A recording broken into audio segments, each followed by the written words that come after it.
c'est mon beau-père qui s'est proposé de m'accompagner à la piscine. Je suis dans le bassin, il y a je ne sais combien de personnes autour de moi et dans le bassin. Tout le monde jouait, ça rigolait. Et en fait, personne ne voyait que j'étais en train de me faire violer devant tout le monde, quoi. Je suis l'esclave de ma mère et en même temps, je suis la marionnette, la poupée, l'esclave sexuelle de mon beau-père. Je pense qu'à partir de ce moment-là, l'envie de mourir ne me quitte pas pendant plusieurs années. Je vivais avec ma grande sœur qui a 5 ans de plus que moi, qui est ma demi-sœur. On n'a pas le même père toutes les deux. Et depuis toujours, en fait, on a grandi dans un contexte violent. Ma mère a eu beaucoup d'hommes dans sa vie, donc on avait beaucoup de beaux-pères, beaucoup de passages. Et déjà, les violences, elles venaient à partir du moment où ma mère et ses hommes se séparaient. Un soir, elle a commencé à tabasser ma sœur avec les queues de billard qu'on avait. Mais tabasser vraiment très très très violemment. Donc ma sœur, elle s'est retrouvée, enfin moi je pleurais. J'arrêtais pas de lui demander d'arrêter. Plus je lui demandais d'arrêter, plus elle s'énervait contre moi. Donc j'avais vraiment pas le choix que d'être témoin de cette scène-là. Elle s'est retrouvée ensanglantée de la tête aux pieds. Et c'est vraiment un moment où, quand je me le remémore, je me le remémore. Enfin, je l'ai en tête. Je l'ai en tête et ça a été dur. Franchement, ça a été dur. Je me souviens de tout, en fait. Je me souviens vraiment de ce que j'ai ressenti, la peur que j'ai eue à ce moment-là. Notre mère, elle avait vraiment tendance à nous faire peur. Donc, on était vraiment dans le silence. Il fallait jamais révéler ce qui s'était passé. Il fallait toujours trouver des excuses, des prétextes pour expliquer le pourquoi du comment. On avait des bleus, pourquoi. Voilà, donc on était tombés. Puis elle rodait nos histoires. Hein. C'était vraiment du formatage. J'avais à peu près 11 ans. Et en fait, j'avais eu un mot dans mon cahier de correspondance qui disait que j'avais couru dans les couloirs. Et du coup, en rentrant chez moi, j'ai déchiré en fait la page où il y avait le mot, sauf que pour déchirer la page, je devais déchirer les 2 pages. Et bon, c'est passé pendant quelques temps. Un jour, ma mère a fouillé dans mes affaires, elle est tombée sur mon cahier de correspondance, elle a capté qu'il manquait une page. Et j'ai fini par lui dire que j'avais eu un mot. Et à ce moment-là, elle a vrillé, quoi. Elle a pété un câble. Donc elle a pris une chaise. Avec la chaise, elle a commencé à me tabasser. Mais vraiment, donc elle me tapait la tête, mais violemment. C'était bam, bam, bam. Et puis au bout d'un moment, à force de me prendre des coups sur la tête, j'ai fini par mettre mon bras pour essayer de me protéger. Sauf que du coup, en fait, elle a tapé sur mon bras. Donc j'ai le poignet de la main droite cassé, plus un peu l'avant-bras qui était fêlé.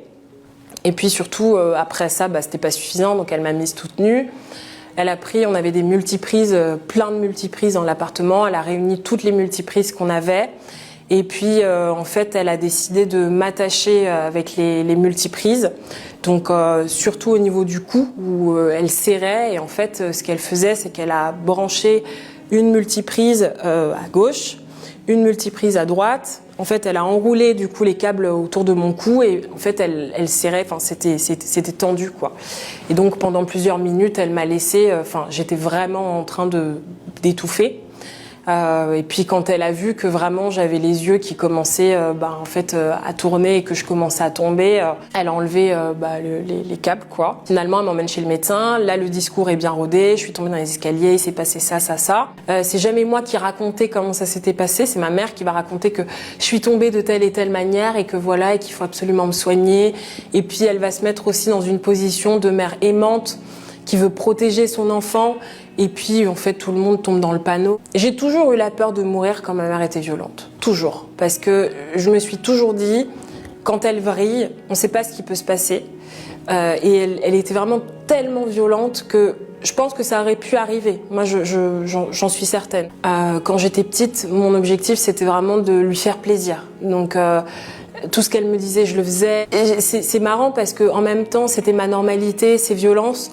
En même temps, j'étais consciente quand même que c'était pas normal parce que je savais que je pouvais pas en parler. Ma mère rencontre un autre homme À ce moment-là, moi, je suis contente parce que je me dis, quand ma mère a quelqu'un dans sa vie, ça se calme un peu. Forcément, elle n'a pas envie de montrer que c'est une mère trop violente. Et puis cet homme, au départ, il se positionne un peu comme mon allié. Et j'avais ce besoin de ressembler, d'avoir une famille. Puis j'ai 12 ans. Et donc notre machine à laver est en panne. Je demande à mon beau-père, donc je mets plein de linge, on était en hiver.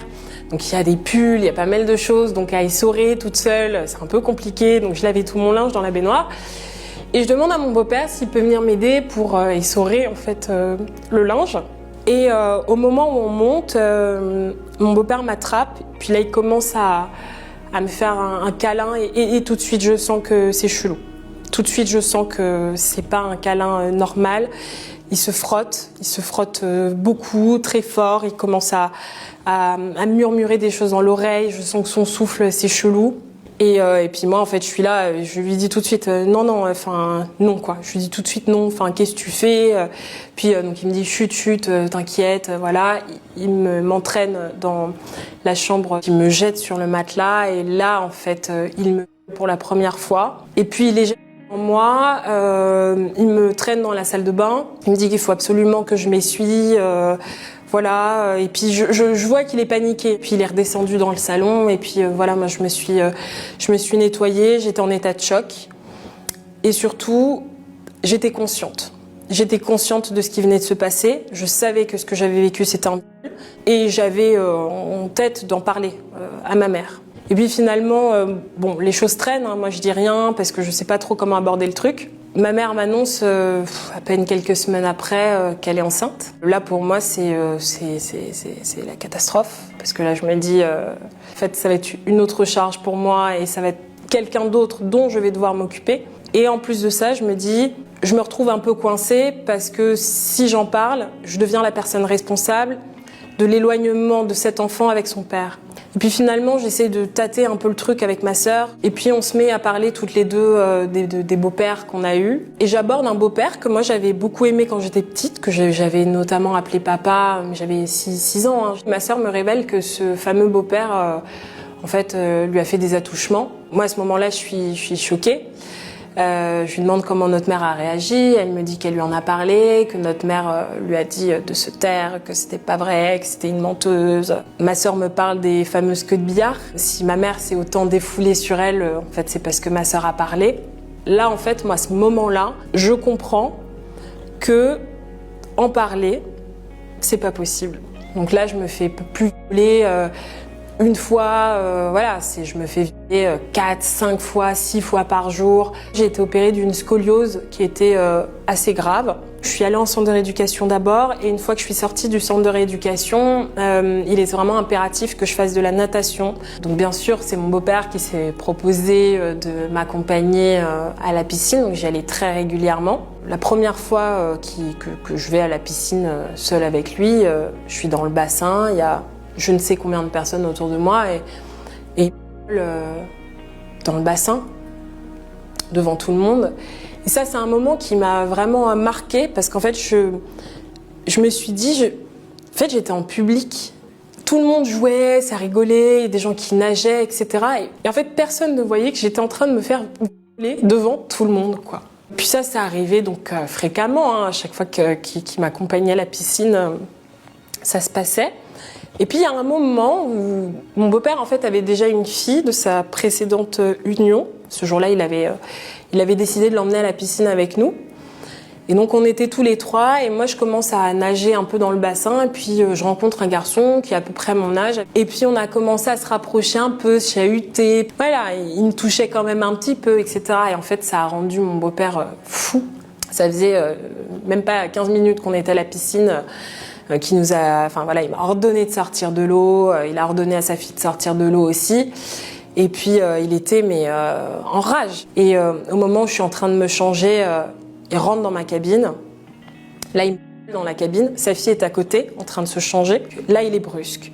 Et là, son intention, c'est de me faire du mal. Là, son intention, c'est de me punir. Sauf que sa fille, en fait, elle s'est changée avant nous. Et donc, elle attend de l'autre côté. Et comme elle ne nous voit pas, elle regarde en dessous de la cabine et elle voit que bon, on est tous les deux dans la cabine. Et donc là, elle commence à dire pourquoi vous êtes tous les deux dans la cabine? Donc là, son père, pris de panique, il ressort de l'autre côté, il re-rentre dans sa cabine à lui, voilà. Je dis rien, je suis vide en fait, je parle pas, voilà. Puis là, elle lui dit, mais si, j'ai vu 4 pieds, vous étiez tous les deux dans la cabine. Là, son père, pris de panique, commence à péter un câble, qui lui dit que c'est une menteuse, qu'elle a rien vu, qu'elle a jamais intérêt à en parler. Et puis tout le chemin, en fait, pour rentrer, en fait, elle continue. Elle dit, mais si, vous étiez dans la cabine, je sais ce que j'ai vu, etc., etc. Et là, quand on rentre à la maison, ma mère se pose la question de pourquoi est-ce qu'on rentre aussitôt. Puis là, mon beau-père explose, il lui dit que, en fait, je lui ai manqué de respect, que je suis qu'une insolente, voilà. Et là, à ce moment-là, ma mère se retourne contre moi et là, paf. Je suis l'esclave de ma mère où clairement je fais tout. Et en même temps, je suis la marionnette, la poupée, l'esclave sexuelle de mon beau-père. Et là, en fait, je pense qu'à partir de ce moment-là, l'envie de mourir ne me quitte pas pendant plusieurs années. Puis ma mère décide de faire encore un voyage au Bénin. Donc le fameux voyage une fois tous les ans, tous les 2 ans. Et puis elle me laisse avec mon beau-père et mon frère.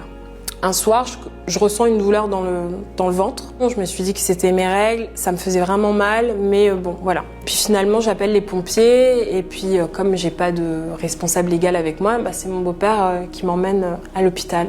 Et puis j'arrive aux urgences, je me retrouve avec cette femme médecin qui me fait passer l'échographie. Et là, elle me dit, en fait, t'es enceinte. Et là, à ce moment-là, quand on me dit que je suis enceinte, quand je me retrouve face à cette nouvelle, en fait, je m'effondre. Elle sort, aucune empathie, rien. Pourtant, elle voit l'état de détresse dans lequel je me trouve. Et là, à travers la porte, je l'entends parler avec mon beau-père, lui annoncer ma grossesse. Alors surtout, donc elle me dit que de toute façon, je peux pas le garder parce que c'est une grossesse extra-utérine. Donc mon beau-père, je l'entends à travers la porte se mettre à pleurer, dire que vraiment c'est épouvantable, que ma mère est extrêmement dure avec moi, qu'il faut absolument qu'il me retire cette chose. Et puis elle re-rentre dans ma chambre et là elle me dit t'as vraiment beaucoup de chance d'avoir un père qui prend autant soin de toi et qui veille à tes intérêts. Et là en fait ça a été la phrase de trop, ça a été le truc de trop. Je me suis dit mais en fait ça va jamais se terminer. Jamais, enfin c'est pas possible quoi. En fait, partout où je vais, même quand j'essaye de donner des signes quoi, en fait ça marche pas quoi. Moi, ma mère, je l'avais au téléphone parce que j'étais hospitalisée. Je me suis dit que ça ressemblait un peu aux cicatrices que ma mère avait eues par rapport à son appendicite. Donc je lui ai dit au téléphone que j'étais hospitalisée pour ça. Sauf que bon, ça fait quand même plus d'1 semaine que je suis hospitalisée et que je sors pas. Donc ma sœur, elle rentre dans ma chambre et là, en fait, c'est la première fois que je raconte ce qui s'est passé. Donc j'en parle à ma grande sœur pour la première fois. Ma sœur, elle pète un câble. Elle hurle dans cette chambre. Enfin, en fait, on est là toutes les deux, on pleure. Puis elle me dit tout de suite qu'elle va aller contacter la brigade des mineurs, que c'est grave, faut absolument porter plainte. Donc moi je suis d'accord avec elle, j'appelle ma mère, donc je lui dis que je suis enceinte, elle s'effondre, elle me dit que ça va aller, que c'est pas grave, voilà. Et puis en fait je lui dis non, en fait si je suis enceinte c'est parce que ton mec m'a violée. Donc là c'est le drame. Et puis elle finit par me dire surtout t'en parles à personne. Et quand je rentre de mes vacances, on va s'asseoir tous les trois, toi, lui et moi, et puis on discutera de la situation et puis on va arranger les choses, quoi. La brigade des mineurs vient très rapidement dans ma chambre pour m'interroger. Je vais raconter le premier. Je raconte que ça a continué. Je vois bien que les deux me croient. Je vois que ça les touche. Ça me fait du bien. Et en fait, mon beau-père et ma mère se mettent d'accord sur une version, donc ils sortent la même version aux inspecteurs, ce qui me fait passer moi pour la menteuse en fait. Voilà. Et là, la deuxième fois que je suis interrogée par la brigade des mineurs, c'est plus du tout la même chose. Là, c'est alors petite menteuse, on a parlé avec ta mère, elle nous a dit que c'était pas vrai, on a parlé avec ton beau-père, t'as pas honte de faire ça, un homme qui tient tellement à toi. Il fallait que je sois placée en famille d'accueil. Donc normalement, c'est un placement qui devait durer 2 jours. Finalement, ça a duré 2 ans. Et je me suis retrouvée à Auxerre. J'arrive dans cette famille. cette famille d'accueil a joué un rôle tellement important dans la femme que je suis, parce qu'en fait, c'est là-bas que les chaînes de ma mère ont commencé à lâcher, quoi. Et c'est là-bas que la petite fille que j'étais a commencé à vivre. Et moi, je le dis toujours, parce que ça s'est passé quand j'avais 15 ans. Le premier jour, je me souviens que voilà, j'avais dit à la mère de ma famille d'accueil que j'avais pas de chaussons. Puis elle est partie faire une course, et puis 1 heure après, elle est revenue, elle m'a dit « Tiens, je t'ai rapporté des chaussons ». Ça paraît con, ça paraît même débile, en fait, de s'extasier, en fait, sur quelque chose d'aussi...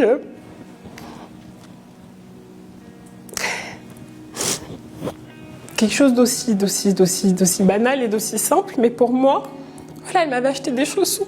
J'avais besoin de chaussons, et elle m'avait acheté des chaussons. Pendant ces 2 ans, je continue d'être auditionnée par la brigade des mineurs. Et puis dans un premier temps, il y a un non-lieu. Voilà, c'est parole contre parole. On m'a dit que j'étais une menteuse parce que ma mère et l'ex-femme de mon beau-père avaient affirmé, donc, quand elles ont été auditionnées, que comme mon beau-père avait un gros sexe, elle saignait à chaque rapport. Après les rapports, elle saignait. Et moi, j'ai jamais saigné pendant les rapports. Puis il y a une autre chose, c'est qu'on me demande de décrire le sexe de mon beau-père, que je décris parfaitement. On essaie de me mettre le doute, mais vraiment, je le décris tel qu'il est. Et puis on me demande de dire, avec mes doigts, de mesurer, de dire à peu près la longueur de son sexe. J'indique 16 cm avec mes doigts. Je décris que son sexe est telle et telle, telle manière, qu'il a une tache de naissance comme ça, qu'il a un qui est rose, qui machin. Non, on me dit, t'es sûr qu'il a un rose parce qu'il est noir, les noirs, ils ont des noirs, machin. Puis moi, je suis là à me dire, mais en fait, est-ce que c'est vrai ou c'est pas vrai? Mais je sais, parce que c'est moi qui ai subi, hein. J'ai subi pendant 3 ans. Donc, au moment où j'arrive au procès, du coup, je suis pareil, un peu en dissociation, mais en même temps, j'essaye d'être un peu là pour poursuivre. Et je pense que c'est la première fois que j'entends vraiment tout. Et en fait, la juge, en lisant, en fait, elle est là, et elle me dit, mais... En fait, comment vous pouvez dire à une enfant que c'est une menteuse parce qu'elle n'a pas saigné?